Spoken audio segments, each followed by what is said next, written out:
Me llamo Iker y tengo 33 años. Durante más de una década, dediqué casi todos mis fines de semana, veranos y días festivos a un pequeño refugio de madera que mi abuelo construyó a mano en la Sierra de Gredos. Era un sitio apartado, rodeado de pinos y silencio, sin cobertura y sin vecinos. Un lugar donde el tiempo parecía detenerse. Cuando mi abuelo falleció, no dejó testamento, pero todos sabían que ese lugar era mío. Lo había cuidado, restaurado, pintado, instalado paneles solares, arreglado el techo cuando se vino abajo tras una nevada brutal. Incluso reemplacé los viejos cimientos de piedra por uno de concreto reforzado, financiando todo con mis propios ahorros. Nadie más de la familia ponía un pie allí, y mucho menos una herramienta. Pero claro, todo eso era extraoficial. Legalmente, la propiedad aún figuraba a nombre de mis padres. Mis padres siempre fueron tradicionales, por decirlo de forma amable. Mi hermano menor, Elías, siempre fue el favorito, aunque nunca lo dijeran en voz alta. Todo en su vida fue facilitado. Le pagaron la universidad privada, a mí me tocó beca y trabajo de media jornada. Le regalaron su primer coche nuevo, yo heredé el Peugeot de mi madre, con el retrovisor colgando, y cuando montó su pequeña empresa de marketing, papá le soltó una inyección de capital porque la juventud necesita empujones. Aún así, no dije nada. Aprendí a ser autosuficiente. Aprendí a tragarme el orgullo. La gota que colmó el vaso llegó una tarde de septiembre, en la fiesta de compromiso de Elías. Era en un salón de eventos en Ávila, con decoración campestre chic y una barra libre que gritaba pagado por papá. Yo llegué un poco tarde porque venía directamente desde el refugio. Había estado todo el fin de semana instalando una chimenea nueva, una de hierro fundido que me costó casi 3 meses de sueldo. Llevaba aún el polvo en las botas cuando me acerqué a la mesa principal. Mi madre me saludó con un beso al aire y mi padre me dio una palmada en el hombro como quien saluda a un vecino lejano. Después del brindis, mi padre se puso de pie con una copa en la mano y dijo algo que, al principio, pensé que había malentendido. Elías, hijo, hoy te entregamos algo que ha estado en nuestra familia por generaciones. Un sitio donde podrás crear nuevos recuerdos con tu futura esposa. A partir de hoy, el refugio de la montaña es tuyo. Luego sacó un sobre y lo entregó con una sonrisa teatral. Los invitados aplaudieron. Yo me quedé helado, literalmente. La sangre se me fue a los pies. Miré a mamá, buscando algún tipo de explicación, y lo único que hizo fue inclinarse hacia mí con una sonrisa apretada. Siempre lo estuviste arreglando para él, cariño. Qué generoso por tu parte. Tuve que sentarme. Notaba cómo me temblaban las manos, y no sabía si era de rabia, de tristeza o de simple incredulidad. No podía creerlo. No era solo una propiedad, era mi vida. Cada reparación, cada invierno pasado con los dedos congelados sellando grietas, cada euro invertido en materiales. ¿Para esto? ¿Para ser el jardinero silencioso de los sueños de otro? Me fui temprano de la fiesta, sin decir adiós. Nadie pareció notarlo. En el coche, de camino a casa, apreté el volante hasta que me dolieron los nudillos. Lo que más dolía no era el robo en sí, sino la naturalidad con la que lo habían hecho. Como si fuera lógico. Como si yo, Iker, existiera solo para servir a los caprichos de Elías y mantener a flote el castillo de cartas que era su vida. Esa noche no dormí. Me senté en la cocina con las luces apagadas, mirando fijamente la mesa como si ahí estuviera escrita una solución. Y lo estuvo. La mañana siguiente, llamé a Mateo, un amigo que había trabajado conmigo cuando instalamos las placas solares en el refugio. Luego llamé a Leo, que tenía una furgoneta grande y un silencio garantizado. No dije mucho. Solo les pedí que se encontraran conmigo en la entrada del refugio a las 11 de la noche, con guantes, herramientas y paciencia. Ninguno preguntó nada. Me conocían demasiado bien. A las 11:15, con la niebla cubriendo el bosque como una sábana húmeda, llegamos al lugar. Todo estaba exactamente como lo había dejado, la chimenea nueva brillando bajo la luna, los estantes de madera pulida, las ventanas con marcos que yo mismo tallé. Entré y me quedé quieto un segundo. Respire hondo. Después, saqué la lista. Estaba todo planificado. Comenzamos con las bombillas, cada una era de bajo consumo, cara y difícil de encontrar. Luego los electrodomésticos, cocina de gas, el microondas, la cafetera italiana, el pequeño frigorífico de diseño retro. Las herramientas eléctricas, los estantes desmontables, los interruptores. Incluso los enchufes de pared. Hasta los pomos de las puertas. Nada quedaría que no hubiera sido pagado o instalado por mí. Leo y Mateo trabajaban como si supieran que el silencio era la única forma de mostrar respeto. Cuando terminamos, faltaban 10 minutos para el amanecer. Solo quedaba una cosa por hacer. Saqué una hoja que había escrito a mano con tinta negra. La doblé en 4 y la coloqué dentro de la vieja chimenea, ahora vacía. Luego le prendí fuego. El papel ardió en silencio, iluminando por un instante las paredes peladas. Lo último que se leyó fue: disfruten lo que realmente les pertenece. Y así, mientras la ceniza caía como nieve en el suelo de piedra, salí sin mirar atrás. Cuando me subí de nuevo a la furgoneta de Leo, sentí algo extraño. No era alivio. Tampoco culpa. Era una calma silenciada. Como si después de años sosteniendo una fachada, algo en mí se hubiera roto y vuelto a colocar en su sitio, pero con las piezas reorganizadas. No hablé durante todo el viaje de vuelta. Leo y Mateo tampoco. Solo el sonido del motor y algún crujido del bosque rompían el silencio. Dormí durante el día. Apagué el móvil. Cerré las cortinas. Cociné por primera vez en semanas sin pensar en nadie más. No tenía ganas de justificarme. No tenía ganas de discutir. Solo quería silencio. Pero el silencio duró menos de 24 horas. A las 9 de la noche del día siguiente, empezaron los mensajes. Primero fue un mensaje de Elías, corto y sin puntuación. ¿Has estado en el refugio? Después vino uno de mi madre. ¿Y qué? ¿Hiciste algo en la montaña? Vinimos a verla con Clara y está vacía. ¿Qué está pasando? Y luego, la llamada de mi padre. No la contest. Ni esa ni las siguientes 6. A las 11:30, recibí una foto. Era la chimenea, con el papel ya reducido a cenizas, pero aún visible en el borde de la imagen. Abajo, Elías escribió: ¿qué clase de broma es esta? No contest. Me fui a dormir temprano. A las 5 de la mañana me despertaron los golpes en la puerta. Era Elias. Tenía el cabello despeinado, los ojos desorbitados y la cara más pálida de lo normal. Venía solo, en camiseta, con la misma ropa que había llevado en la fiesta, y con la furia contenida de quien no sabe si gritar o suplicar. ¿Qué demonios hiciste? Me espetó en cuanto abrí la puerta. No dije nada. Solo Lowmire. ¿Cómo pudiste desmantelar todo? El refugio está vacío. ¿Y qué? Ni una maldita silla queda. ¿Sabes el ridículo que pasamos ayer delante de Clara y sus padres? Seguía esperando una respuesta que no pensaba darle. Mi silencio pareció desquiciarlo aún más. Papá me dio ese lugar, lo dijo frente a todos, ese refugio es mío. Ah, murmuré al fin, con una calma que lo descolocó. Y todo lo que había dentro también, las ventanas que pagué yo, la chimenea que instalé hace 3 días, los estantes que tallé con mis manos, eso también era tuyo, Elías. No tienes derecho. No tengo derecho a recuperar lo que es mío. Solté una pequeña risa amarga. Te entregaron una caja vacía con mi nombre en cada rincón. Solo hice lo que ustedes llevan años haciendo: fingir que algo les pertenece cuando en realidad nunca movieron un dedo por ello. Intentó entrar. Le bloqueé el paso. ¿Dónde están las cosas? Escupió. Donadas. Vendidas. Guardadas. Algunas ya no existen. No puedes hacer eso. Puedo y lo hice. Se quedó en silencio unos segundos, intentando procesarlo. Su respiración era agitada, casi animal. Finalmente, se inclinó hacia mí y dijo, en voz baja: «Mamá está llorando». «No por mí», respondí. «Solo por la vergüenza». Cerró la puerta. No golpeó más. Durante las siguientes semanas, la familia se partió en dos. Hubo quienes me escribieron para apoyarme, en privado, claro. Gente que había estado en silencio durante años, viéndome trabajar en ese refugio como un buey de carga mientras Elías posaba para fotos en la ciudad.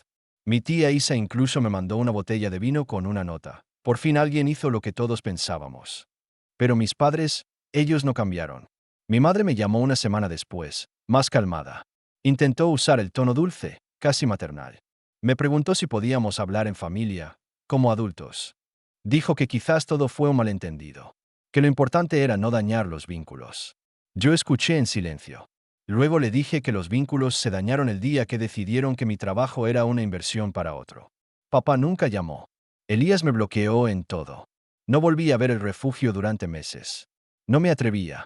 Algo dentro de mí temía que volverme hiciera arrepentirme, o peor, extrañarlo. Pero un día de marzo, cuando la nieve comenzó a derretirse, decidí subir de nuevo. No por nostalgia, sino para decidir qué hacer con ese terreno vacío que, finalmente, era mío. Lo que encontré al llegar no fue lo que esperaba. La puerta de entrada estaba rota. Alguien la había forzado. Dentro, las paredes estaban garabateadas con pintura en aerosol. Un mensaje me heló la sangre. Esto no se queda así. Y fue ahí donde entendí que la historia no había terminado. Me quedé parado frente a la entrada, mirando el hueco donde alguna vez estuvo la puerta. El aire olía a humedad y pintura fresca. El grafiti rojo en la pared del fondo parecía aún húmedo, como si alguien lo hubiera hecho esa misma mañana. Esto no se queda así. Las letras eran grandes, mal trazadas, apresuradas. El mensaje no era solo un reclamo. Era una advertencia. Entré con cautela, con los pasos firmes pero lentos, escaneando cada rincón. El refugio estaba exactamente como lo habíamos dejado aquella madrugada, salvo por la vandalización. Las paredes desnudas, el suelo de piedra, los espacios vacíos donde antes estaban los estantes, los muebles, la vida. Pero ahora había más. Botellas rotas. Basura esparcida. Una de las ventanas laterales también había sido forzada, y el marco arrancado de cuajo. Sobre el suelo, un cigarro todavía humeante. No era casualidad. Alguien había estado ahí. Y no hacía mucho. Trade saliva. Llamé a Mateo desde la entrada. Le conté lo que había encontrado. Su respuesta fue inmediata. Sal de ahí. Ya. Voy para allá. Y colgó. En el fondo, yo sabía quién había sido. No necesitaba pruebas. No necesitaba cámaras. Elías tenía esa rabia contenida que no sabía canalizar. Él no golpeaba de frente. No se enfrentaba con palabras. Hacía berrinches cuando el mundo no se acomodaba a su comodidad. Me quedé sentado en el escalón de piedra frente a lo que alguna vez fue mi refugio. Las manos sobre las rodillas. El silencio del bosque ya no era paz. Ahora era tensión. Cada crujido entre los árboles sonaba como un paso acercándose. Cada hoja moviéndose parecía un susurro amenazante. El lugar ya no me protegía. Me vigilaba. Mateo llegó media hora después, con el ceño fruncido y una linterna en la mano aunque todavía era de día. No me preguntó nada. Entró, revisó todo, y cuando salió, dijo solo una cosa: esto no es una broma. Volvimos a su coche y nos sentamos dentro. Él encendió un cigarro, solo fumaba cuando algo lo sacaba de quicio, y luego soltó un suspiro largo. ¿Quieres que te diga lo que pienso?, preguntó sin mirarme. Asentí. Esto fue personal. No un simple rank. Quieren asustarte. Hacerte pensar que no vale la pena volver. Y si les funciona, te van a quitar el único lugar que realmente era tuyo sin mover un dedo más. No necesitaba que me lo dijeran. Ya lo sabía. Pero escuchar las palabras en voz alta me provocó un nudo en la garganta que no pude ignorar. ¿Y qué hago? Los denuncio. ¿Con qué pruebas? No viste a nadie. No hay cámaras. No hay testigos. Y si denuncias, ellos se van a hacer las víctimas. Van a decir que tú empezaste todo, que les robaste cosas del refugio. Tú sabes cómo son. Y sí, lo sabía. Papá siempre supo manipular a los demás con ese tono de decepción fingida. Mamá era una experta en hacer que sus lágrimas sonaran como verdades. Y Elías. Elías sabía mentir con los ojos llenos de inocencia. Lo había hecho toda su vida. Volví a casa esa noche más cansado que nunca. Abrí el ordenador y me puse a buscar abogados. No para Demander. No todavía. Solo para tener a alguien en quien apoyarme si esto se salía de control. Después, abrí una carpeta nueva en el escritorio, titulada simplemente Plan B. Durante las semanas siguientes, no volví a subir al refugio. En lugar de eso, empecé a documentar todo. Fotos, facturas, transferencias, presupuestos, conversaciones. Contacté al carpintero que me ayudó con los marcos. Al electricista que instaló la nueva caja de fusibles. Incluso al anciano del pueblo vecino que me vendió las baldosas de barro cocido para el suelo de la cocina. Todos aceptaron dar testimonio si se necesitaba. Cada uno recordaba cuánto tiempo pasé allí, cuánto invertí, cuánto luché por devolverle la vida a ese lugar. Pero eso no fue lo único que hice. También empecé a hacer llamadas discretas. A preguntar por terrenos cerca del refugio. Parcelas pequeñas, abandonadas, que nadie miraba dos veces. Encontré una. No tenía cabaña, ni conexión eléctrica, ni acceso directo. Pero tenía algo que ningún otro lugar ofrecía. Estaba en la cima de la colina justo enfrente. Una vista perfecta del refugio. Firmé el contrato 2 semanas después. Mientras tanto, en casa, mi madre seguía enviando mensajes pasivo-agresivos, disfrazados de preocupación. Tu hermano está muy mal desde lo del refugio. Deberías llamarlo. Podrían solucionarlo entre ustedes. Oh, papá dice que deberíamos hablar. Esto se está saliendo de control. Pero no respondí. No abrí la puerta cuando vinieron. No caí en la trampa del seamos familia después de haber sido tratado como un empleado desechable. Elías me escribió un solo mensaje más, corto y escalofriante. Tú empezaste esto. No lo olvides. Aún no le contesté. Pero la historia, igual que el invierno en la sierra, se estaba preparando para su segunda nevada. Y esta vez, no pensaba quedarme esperando a que me enterraran. El terreno que compré era áspero, con maleza hasta las rodillas, lleno de piedras y raíces torcidas, pero cuando me paré en el punto más alto, mirando directamente hacia el refugio en ruinas al otro lado del valle, sentí algo parecido a paz. No era venganza todavía. Era preparación. Y por primera vez en mucho tiempo, tenía ventaja. Ellos no sabían que yo ya había movido ficha. Pasé los primeros días limpiando con mis propias manos. Nada de maquinaria, nada de contratistas. Quería conocer cada palmo de tierra. Disener cada obstáculo. A veces me encontraba con ramas partidas de forma extraña, o marcas de ruedas que no eran mías, señales de que alguien más había estado rondando por allí. Pero no me asustaban. Solo me hacían confirmar que no estaba exagerando. Elías no lo iba a soltar tan fácil. No iba a dejar de rondar algo que creía suyo. Incluso después de haberlo destrozado. Mateo vino a ayudarme algunas tardes. Traía cerveza, herramientas y ese silencio cómodo que solo se da con la gente que ha estado contigo en tus peores momentos. No me preguntaba qué iba a hacer. Sabía que aún no lo sabía del todo. Pero juntos fuimos despejando el terreno, marcando el espacio donde algún día, si todo salía bien, levantaría algo más que paredes. Levantaría un nuevo comienzo. Mientras tanto, no me olvidé del refugio. Contraté a un cerrajero para reforzar la entrada. Instalé una cámara de movimiento escondida en un pino cercano. Me hice amigo del guardabosques local, un hombre mayor llamado Ramiro, que aceptó pasar de vez en cuando con su camioneta para verificar que todo esté en orden. Lucani solo lo justo. Lo suficiente para que entendiera que la situación era tensa. Él me miró con ojos cansados y dijo, la familia a veces muerde más que el bosque. Pero el bosque, al menos, te avisa con crujidos. Las imágenes de la cámara empezaron a llegar cada noche. En su mayoría, eran conejos, zorros, una vez incluso un jabalí. Pero un miércoles a las 3 de la madrugada, captó algo más. Una silueta, humana, alta, delgada, caminando lentamente alrededor del refugio, con una linterna en la mano. No entró, solo rodeó, observó, y luego se fue. Pero esa vigilancia tenía intención. Era una advertencia. O una espera. No lo mencioné a nadie. En paralelo, recibí una notificación del banco. Una cuenta que compartía con mi madre, abierta años atrás cuando yo aún estudiaba, había sido movida. Casi sin fondos ya, pero el hecho de que alguien la hubiera tocado me hizo revisar todo. Luego otro correo. Esta vez de la compañía eléctrica, informando que el titular de uno de los contratos había cambiado. Por solicitud del propietario. Me quedé helado. Llamé de inmediato. Sí, señor Iker. Tenemos constancia de una solicitud de traspaso. El contrato ahora está a nombre del señor Elías. ¿Con qué documentos? Pregunté, ya con la mandíbula apretada. Con una copia de la escritura firmada por su padre. La ira que me recorrió el cuerpo fue diferente a cualquier otra que haya sentido antes. Ya no era una traición espontánea. Era sistemática. Deliberada. Estaban despojándome de los restos. Me dirigí directamente a la notaría. Pedí ver los documentos. Me dieron largas. Mi pius firme. Y al final, una secretaria con cara de compasión me pasó una fotocopia. Era cierto. Mi padre había firmado una cesión de derechos sobre el refugio, incluyendo sus servicios básicos, a nombre de Elías. Fecha: 2 días después de la fiesta de compromiso. Lo habían planificado todo desde el principio. Salí de la notaría con el pulso acelerado. No lloré. No grité. Solo respiré hondo y marqué el número del abogado que había contactado semanas atrás.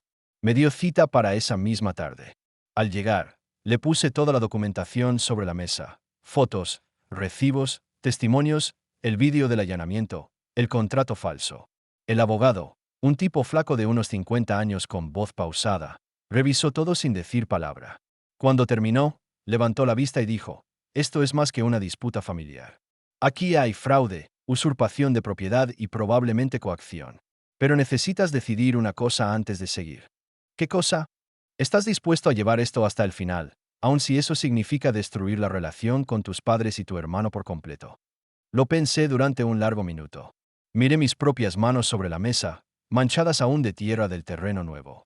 Y dije, Esa relación ya la destruyeron ellos. Yo solo voy a levantar el acta. Él asintió. Abrió una carpeta y empezó a redactar. Esa misma noche, mientras imprimíamos los primeros documentos legales, recibí un mensaje nuevo. De mi madre. Solo 3 palabras. ¿Qué estás haciendo? La última vez que me preguntaron eso, me callé. Pero ahora sí sabía la respuesta. No le contesté de inmediato. Dejé su mensaje sin abrir, aunque ya lo había leído desde la pantalla de bloqueo. Me concentré en lo importante, enviar los documentos. Firmé la denuncia por falsificación.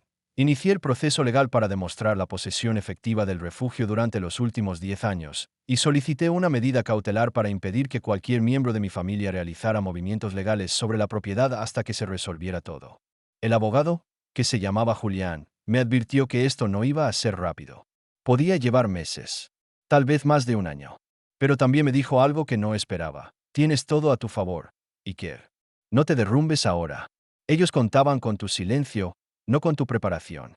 Mientras el caso se movía por los canales judiciales, volví a subir al terreno nuevo casi a diario. No por venganza, por salud. Empecé a construir una pequeña estructura, con mis manos, como hice una vez en el refugio. Una base de madera, un techo liviano, nada lujoso. Solo un espacio donde volver a ser yo. Mateo vino a ayudar los fines de semana. Incluso Ramiro, el guardabosques, trajo un termo con café un día y se quedó mirando el horizonte conmigo sin decir palabra. Mi madre volvió a escribir. Esta vez fue un audio. Su voz sonaba más frágil, como si estuviera llorando. Iker, no entiendo por qué estás haciendo esto. Somos tu familia. Estás destruyendo todo. ¿Qué necesidad hay de involucrar abogados? Borré el audio sin responder. Porque no éramos una familia. Éramos una empresa donde yo era el recurso y Elías el heredero. Lo que se estaba destruyendo no era un vínculo real, sino una ilusión impuesta desde la infancia. Elías, por su parte, cambió de estrategia. Después de semanas de amenazas, insultos y mensajes llenos de rabia, me escribió un mensaje diferente. Yo no sabía que papá lo había firmado sin consultarte. Si me lo hubieras dicho antes, lo habríamos hablado. ¿De verdad quieres seguir con esta guerra? Lo leí 3 veces. Me reí solo. Esa era su jugada final. Hacerse el inocente, fingir que todo había sido un error de papá. Un malentendido. Pero ya no me afectaba. Me había tomado años entender que hay personas que solo te respetan cuando los obligas a hacerlo. El juicio preliminar llegó 4 meses después. Mi abogado presentó todos los documentos. Las fotos del refugio en diferentes etapas, con fechas. Las facturas de materiales. Las transferencias. Los testimonios de carpinteros, vecinos, incluso de Ramiro. La grabación de la cámara de seguridad con la silueta merodeando por el refugio. Incluso la copia del traspaso fraudulento firmado por mi padre, sin mi consentimiento, justo después de que yo había instalado la chimenea. El juez fue claro. La posesión continuada y demostrable de más de una década, junto con inversión documentada en mejoras significativas, constituye base suficiente para declarar al señor Iker como único poseedor legítimo del refugio. Ganamos. Mis padres no se presentaron al juicio. Elías sí. Se sentó al fondo, con la mandíbula tensa, sin mirar al frente. Cuando terminó la audiencia, se acercó a mí en el pasillo del juzgado. ¿Estás feliz ahora?, me preguntó, con voz baja. No, le dije. Pero estoy en paz. No era para tanto. No era para ti. Para mí era todo. Se quedó en silencio un momento. Luego se encogió de hombros, como si no valiera la pena seguir. Como si la pérdida no le doliera. Pero lo vi en sus ojos. No era solo el refugio. Era la primera vez que algo no le salía como esperaba. Que alguien le decía no y lo respaldaba con hechos, no palabras. Volví al refugio el día siguiente con las llaves nuevas. Reforcé la entrada. Mandé instalar una alarma con conexión directa a la policía. Restauré lo poco que quedaba y comencé a reconstruirlo. No para vivir allí, sino para volver a hacer lo mío. Mi madre me llamó una última vez. No sé cómo llegamos a esto, Iker dijo con voz quebrada. Tú antes eras distinto. Más obediente. Antes no me habían quitado todo, respondí. No te lo quitamos. Solo lo reasignamos. Colgué. Desde entonces no los he vuelto a ver. Elías desapareció de mis redes sociales, de mis contactos, incluso de los comentarios de la familia extendida. Mis padres siguen con sus reuniones familiares, pero ya no me invitan. Y yo no pregunto. En mi terreno nuevo, el mirador que construí con madera reciclada tiene vista directa al refugio. A veces me siento allí con un café, al amanecer, y pienso en todo lo que se rompió y en todo lo que pude salvar. Porque a veces, para conservar tu dignidad, hay que perder la familia que nunca te valoró. Y aunque esa montaña ya no guarde mi infancia, guarda algo más valioso. Mi nombre, mi historia y, por fin, mi voz.